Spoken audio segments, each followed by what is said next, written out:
মোক ব্যক্তিগতভাৱে আক্ৰমণ কৰাটো মোৰ আক্ষেপ নাই, কিন্তু যিটো কংগ্ৰেছে অফিচিয়েল ষ্টেটমেণ্ট দিছে যে শাস্ত্ৰৰ কথা বেছি কোৱা মানুহবিলাক 2 নম্বৰী, এইটো অসমীয়া জাতিয়ে অন্তৰত বৰ আঘাত পাব।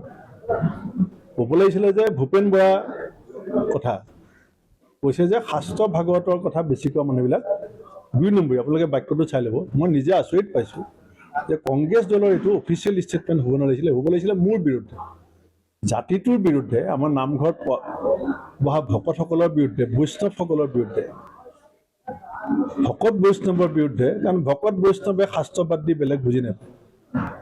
আমাৰ ৰাম ৰাম ৰাম ৰাম কৃষ্ণ কৃষ্ণ কৃষ্ণই কৰি থাকে। আনকি আমাক দেখা পালে আমিহে নমস্কাৰ বুলি কওঁ। আমাৰ ভকতসকলটো ইজনে সিজনক কৃষ্ণ বুলিয়ে কয়, ৰাম ৰাম বুলিয়ে কয়। ভকত বৈষ্ণৱসকলক জাতিটো 2 নম্বৰী বুলি কোৱাটো কংগ্ৰেছৰ অফিচিয়েল ষ্টেটমেণ্টটো অত্যন্ত সাংঘাতিক, দলটোৰ কাৰণে ক্ষতিকাৰক হ'ব।